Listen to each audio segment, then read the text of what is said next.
Welcome back to Capital City Sunday. I'm now joined by Randy Bryce, the candidate going for the 1st Congressional District, the Democrat. Thank you for joining me. Thanks for the invitation. Pleasure to be here. So we're just days away now. How is the campaign going? It's going great. We're really excited.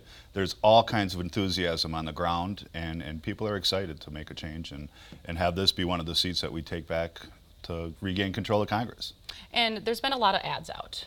One thing that's been in the news lately is an ad by a Republican super PAC that called you a deadbeat. It was a woman who was supposed to chair the Wisconsin Broadcasters Association. She has now resigned. But with that ad, you know, you've been kind of speaking out against that, even your ex-wife, and the term is referred to yourself missing some child support payments. Right. Tell me a little bit about how you feel about an ad like that being out. Well, first of all, my son sees this ad, and you know, when he came to me asking me, "Dad, what's a deadbeat?" This is something that he's seeing, not just on TV, but when he goes online on computer to do his homework, he's seeing these ads.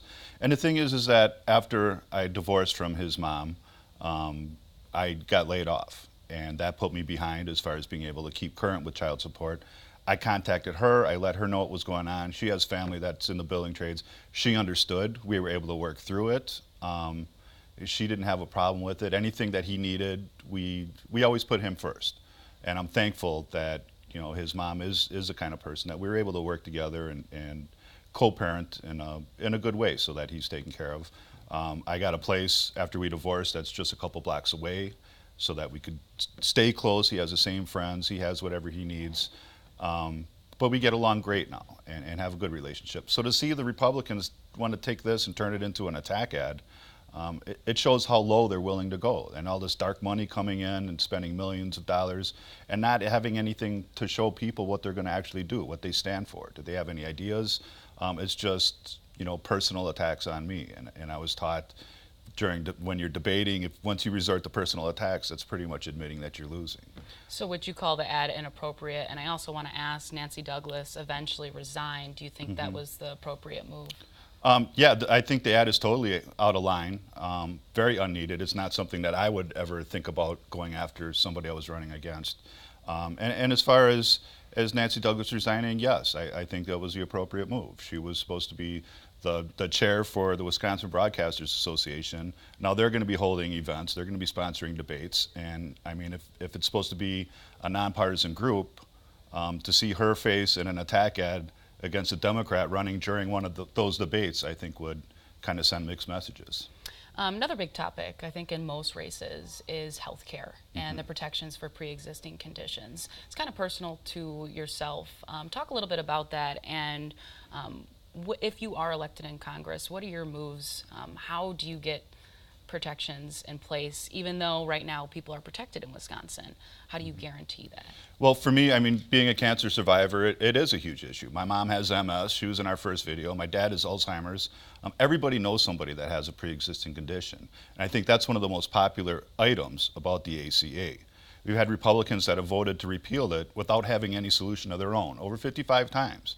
And now we're even seeing, too, Scott Walker has a lawsuit with, thanks to Brad Schimmel, that they're pushing forward suing to have that removed. But yet he's saying that he's in favor of keeping these things in place. You can't talk in a commercial saying you're in favor of it while you actively have a lawsuit, you know, that's trying to take it away from people.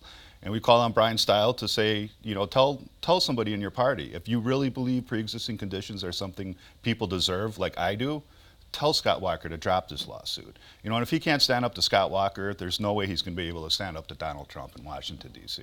Also, Senate Majority Leader in the Senate, Scott Fitzgerald, was kind of flip-floppy on the issue when he was asked last week about it. If lawmakers were called back, if the lawsuit follows through and protections are no longer in place, he even was concerned that there might not be enough Senate votes to pass this measure. Is that concerning that, you know, you got two top Republicans kind of disagreeing with each other?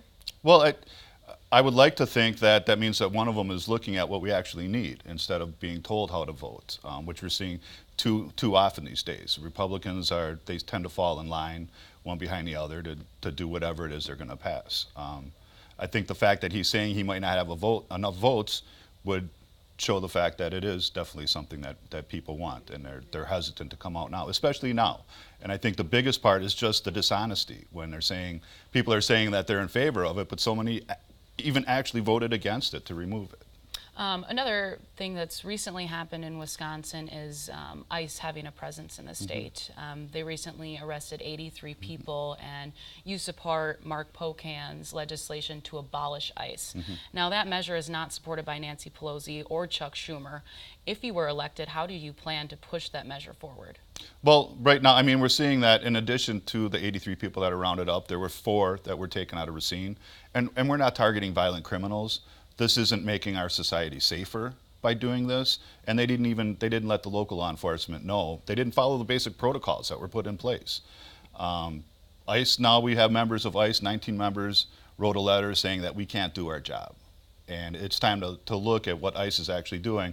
They're a bigger agency now than the FBI is. And I've heard my opponents say that ICE is responsible for, if we get rid of them, we're not going to have any drug enforcement or child trafficking. Or terrorism. We have agencies that take care of that. We have the Drug Enforcement Agency. We have the FBI that are looking into those issues, making sure that they don't happen. What's going on now in our states is that families are being ripped apart. These people that have been here as long as they can remember, some of them don't even speak the language of their native country, where their parents brought them from, talking about the Dreamers. We need to find a way to document them, to have them stay here, remain here. The only crime that they've committed is not being born here.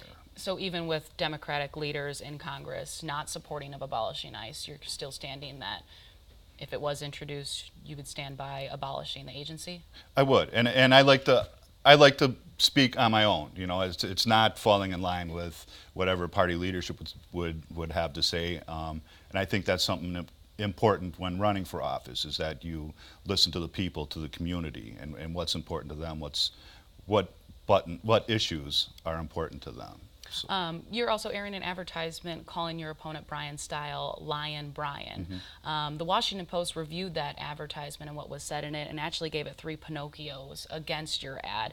Are you thinking of keeping that ad up, even though it was denounced that it wasn't true? Well, the part of it that is true is the fact that he is a corporate attorney that has helped to outsource jobs. Their slant was that he wasn't the one actually making the decisions to outsource the jobs. But he has earned his paychecks by helping jobs leave Wisconsin and go to Mexico or to Canada. And I think it's important to point out that the choice that people have of the first district is an iron worker who has literally helped build a community with his bare hands versus somebody that has done the exact opposite by helping outsource jobs from Wisconsin. You're also a supporter of Bernie Sanders' Medicare for All, excuse me, and he's been recently kind of rallying support for you. He's now visiting again to support you and endorse you. Even though estimates are showing that this Medicare for All plan is going to cost a lot of money, there's a lot of estimates out there. Do you still think it's a plan that would be doable? Absolutely. We have a Koch brothers study that showed, I believe it was $34 trillion over 10 years. We're currently spending $32 trillion, and we're currently spending $34 trillion. So it's actually going to save us money over 10 years. Plus, also something to keep in mind is this is going to take away premiums. You're not going to have premiums to pay. Healthy people are paying more and more every year to keep their health insurance, and these premiums are making it so that access to a doctor is unaffordable right now. So we need to do something. It's something that's happened in every other industrialized country all around us. It's an economic benefit too, because if somebody wants to start a business, it's not something they're going to have to worry about, hiring somebody to administer their health care plan. It's the right thing to do. Everybody else does it, and our people deserve access to health care. I think one issue in Congress and even on the state level is gun reform that's being talked about. It's usually right after an unfortunate situation, maybe a school shooting. I want to ask you about gun reform. I asked your opponent a few weeks ago if he would support any measure. What would it be? If it's universal background checks, banning bump stocks. He says he believes the laws on the books right now just need to be more enforced. What is your response to that? Well, the same people that think that the laws are good, we just need to enforce them, they're the ones that have nothing more to offer than thoughts and prayers after one of these incidents happen.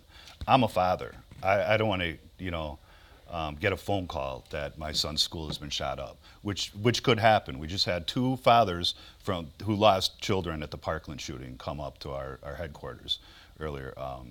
Manuel Oliver and Fred Gutenberg, one of the men who tried to shake Kavanaugh's hand in front of the hearing. But their message was pretty clear, and it didn't happen in Racine yet, but it could. I mean, they weren't thinking they were even going to meet each other, and they talk about it at this event too. They're like, they wish they had never met for the reason that they did. But just the fact that they did, now they're touring all over, making sure that other people know this can happen. We need to do something to stop this, because it can happen in your neighborhood any day. What are the reforms that you would support? Well, definitely, we need to get rid of those bump stocks. Number one, and I think even Donald Trump talked about doing it. Where's the action now? That it's long overdue.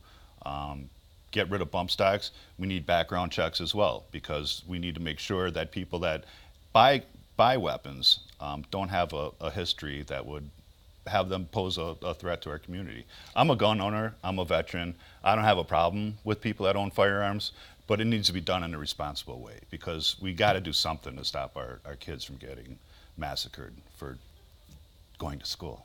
All right, thank you. That's all the time we have. Thanks for joining us. Thank you. Coming up, the 42nd governor of Wisconsin, Tommy Thompson. Stay with us.